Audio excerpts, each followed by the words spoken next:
민주당 내 이견이 없다고 봐요. 최악의 상황은 4월 18일 이후에도 안 되거나 선고를 4월 18일 이전에 5대3 상태로 기각을 시키거나 예, 이전에 5대3으로 기각시키거나 예. 이 두 가지 중에 어느 쪽이 더 가능성이 높냐 하면 뭐 당연히 5대3? 아니죠. 4월 18일을 넘길 가능성이 더 크다고 보죠. 그런 경우는 넘기는 주체들이 지금 얘기하는 뭐 등등등의 재판관일까요? 오히려 문영배, 이미선 재판관이 넘기자고 할 수도 있어요.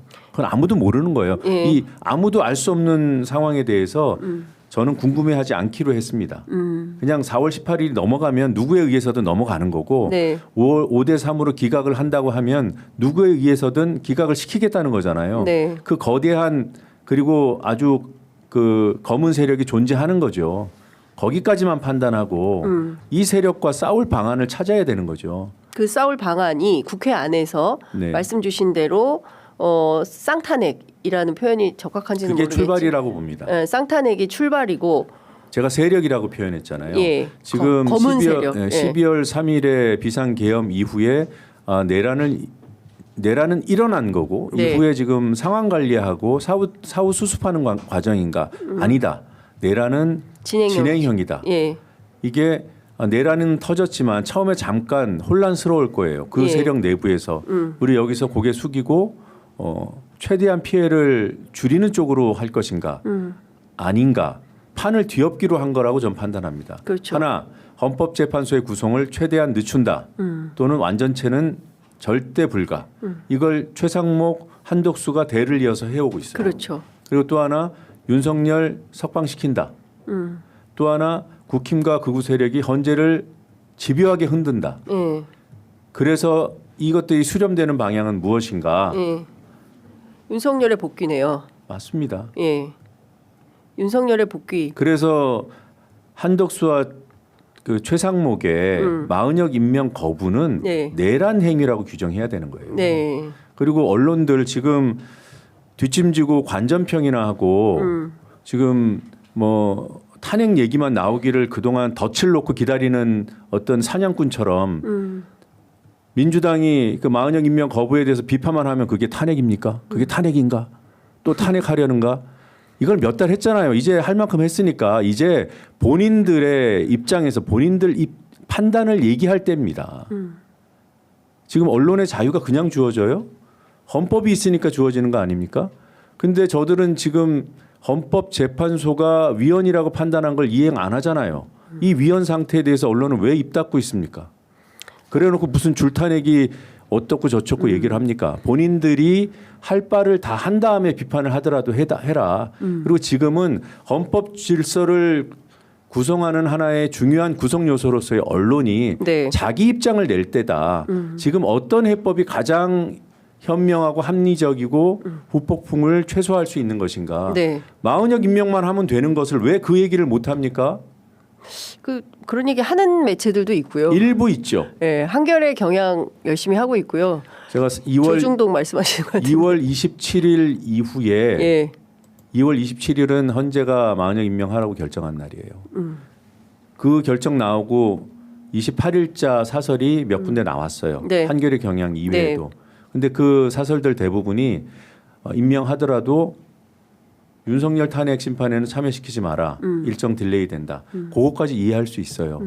근데 일정이 딜레이 되고 말고는 헌법재판소 가장 직접적인 이해에 따라서 판단할 것이고 일단 임명을 시키면 되는 거예요. 근데 중요한 거는 그 28일 이후에는요. 한겨레 경향 빼놓고 어디도 사설 한 줄이 없어요. 그러니까 그런 지는 좀 오래됐습니다, 의원님. 아시지 않습니까? 오래됐고요. 그리고 언론의 영향 세게 안 받으시잖아요, 민주당은. 안 받는데 예. 저는 안 받는데 예. 받는 분들도 있어요. 왜 안 그래? 받습니까? 예. 언론은 여전히 막강한 여론 그 조성 능력을 예. 여론을 끌고 가는 힘이 있어요. 근데 뭐 보수 언론이야 늘 그런 것이고 조선일보는 패간 얘기 나온 다음에 더 적극적으로 친윤 언론을 하고 있는 것이기 때문에 그와는 별건으로 저는 MBC나 한겨레 경향 보도를 믿고 그게 중도나 다수 여론의 판단이라고 생각하고 저는 민주당이 세게 밀어가면 또 언론 또 따라가는 경향도 있기 때문에 저는 한겨레 경향이나 조중동 얘기하는 게 아니라요. 네, KBS 얘기하시는 거예요? 아니 그 신문으로 예. 좀 좁히면 네. 많은 언론사들이 있잖아요. 중요한 언론사들 있잖아요. 네. 그분들 이제 기자님들 배 보면 예. 제가 사설이 한 줄도 안 나왔습니다 하면 안 믿어요. 정말 그럴 리가요, 그래요. 아니 뭐 그러니까 일선에서 뛰는 기자들 사설 안 본대요, 자기네 회사. 욕먹이는 거죠. 바빠서 네. 못 볼 수도 있죠. 자기가 맡은 일을 하다 보면 그러니까 그 기자들의 생각이나 방향성은 굉장히 건강하고 제가 볼 땐 배울 것도 많고. 네. 근데 그분들이 보기에도 자기네 회사에서 사설 한 줄 안 나오는 게 이해가 안 되는 상황이 지금 한 달 넘게 이어지고 있는 거예요. 자, 지금 국민의힘에서 의원님도 포함되어 있던데요. 72명을 내란 선동으로 고발을 했어요. 그래서 코미디니까 그 얘기는 뭐 안 짚어도 될 것 같습니다. 민주당에서 이제 무고죄로 맞고발을 하고. 그러니까 어쨌든 지금 뭐가 문제냐면 또 그러니까 정당 해산 심판 요구하겠다라고 얘기를 하고, 그러니까 헌재 결정이 늦어지면 늦어질수록 어쨌든 일종의 국회가 서로 갈라져서 막 그 공방을 하면서 본질을 잃어가고 있다는 겁니다. 본질을. 그러니까 내란의 본질은 윤석열에게 있는 것인데 민주당을 향해서 내란 정당이라는 표현을 쓴 지가 꽤 오래됐습니다. 국민의힘이. 네. 이 프레임을 잡아서 가고 언론은 또 이걸 받아서 그냥 그대로 쓰고 있는 거예요. 그러니까 저는 이 상황이 계속되고 있는 것에 대해서 종결을 해야 되는데 벌써 한 달이 지나간 거 아니겠습니까? 2월 27일 기준으로 한다 하더라도 이번 주에는 끝내야 한다라는 판단을 하고 있고, 이게 더 가면 안 되지 않습니까? 오늘 뭐 신부님들 시국미사도 하시고요. 또 로마에서 유흥수 추기경님께서 입장도 내시고, 노벨문학상 받은 한강 작가도 입장을 내고 있고, 할 수 있는 모든 것들을 국민들은 하고 있는 겁니다. 그런데 이 반동을 막아내지 못한다면 역사의 죄를 짓는 거 아니겠습니까? 네. 그래서 뭐 여러 가지 중요한 흐름들이 국민들 사이에서는 이미 일어나고 있는 거고요. 민주당이 국회가 거기에 화답해서 행동할 시점이 이제 막바지에 이르렀다. 더 이상 못 기다려 주신다. 그게 이번 주다 이렇게 판단하고 있습니다. 뭐 저도 나름대로 취재를 해보면 4월 셋째 주가 제일 위험한 주다. 그래서 막판에 한덕수 총리가 마은혁 재판관 임명을 하고 그런 상황은 안 옵니다. 안 와요? 100% 안 옵니까? 그 상황을 막기 위해서 이번 주에 행동해야 된다는. 이번 주 안에 끝냅니까 민주당 그러면? 조금 전에 말씀하신 4월 18일 직전에 마은혁을 임명하고 두 명이 퇴임하면 새로운 두 사람을 해서 9명 체제에서 그러니까 저쪽에 절대적으로 유리한 9명 구성으로 마은혁 임명 이슈도 없애버리고 한다. 그럴 사람이 없을 겁니다. 그럴 사람이 없다. 어쨌든 제가 궁금한 것은 그 의원님께서 초반부터 일괄 탄핵 말씀을 좀 하셨잖아요. 그래서 사실은 그게 맞았다라고 전술적으로 생각하는 분들이 꽤 있는 것 같아요. 근데 어쨌든 민주당 안에는 신중파들이 꽤 있으니까 이제 그게 뒤로 미뤄왔고, 또 한 측면에서는 실제로 다 탄핵을 하면 국무회의가 제대로 돌아가지 않아서 차관들이 참석은 할 수 있지만 부의권이 없어가지고 뭘 결정을 할 수가 없다. 이를테면은 무슨 추경 같은 거 이런 거 결정을 할 수 없기 때문에 그런 측면에서도 일괄 탄핵은 불가한 것이다라는 주장을 하시는 국회의원들도 계시거든요. 근데 그거를 입법 관련해서 좀 설명을, 법률적으로 이게 진짜 불가능한 것인지 가능한데 정치적으로 그렇게 판단을 하는 것인지 말씀을 좀 해주시면 좋겠습니다. 거기에 대한 논의를 지금 하는 것은 전술적으로 우리한테 하나도 도움이 안 된다고 저는 봐요. 그래서 제가 조금 앞서서 개인 의견으로 일괄 탄핵에 대해서 주장을 한 바가 있긴 합니다만 그것도 이제 오래 지난 얘기고, 네. 지금은 핀셋으로 책임 있는 자에게 기민하게 책임을 묻는 전술이 가장 유효하다고 봅니다.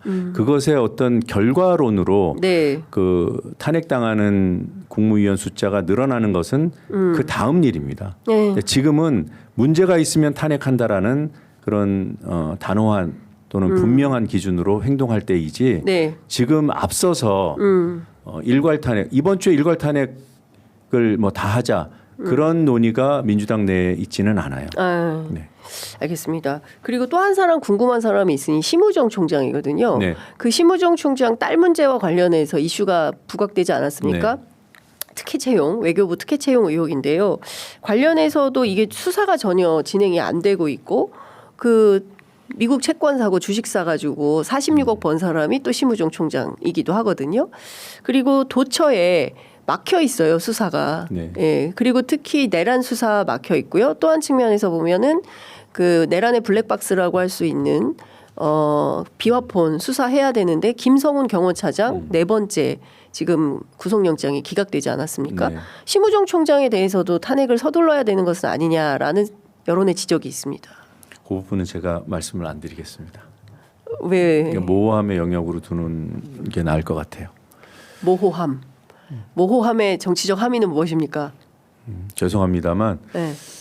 저는 지금 원내 그 대변인이자 네. 오늘은 물론 이제 개인 자격으로 음. 출연해서 얘기하고 있습니다만 네. 그래도 원내 대변인으로서 원내 전략에 도움이 되는 방향으로 발언을 해야 되기 때문에 네. 저는 지금 그런 질문이 있을 것 같아서 고민을 해왔습니다만 모호함으로 두는 것이 우리 원내 전략을 수립하고 실행하는 데 도움이 될 거라고 판단했습니다. 양해를 부탁드립니다. 네. 알겠습니다. 네. 댓글창에 제가 유흥식 추기경님을 잘못 말씀드려가지고 유흥식 추기경님이었다는 말씀 다시 드리겠습니다.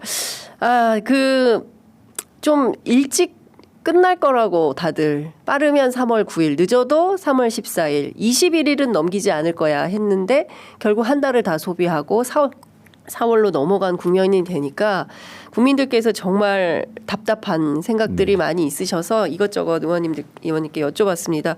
끝으로 의원님 한 말씀 듣고 마무리하겠습니다. 민주당이 이번 주에 행동 안 하면 혼내주십시오. 저를 포함해서. 네. 혼날 각오는 충분히 되어 있다라는 것으로 보입니다. 말씀 잘 들었습니다. 고맙습니다.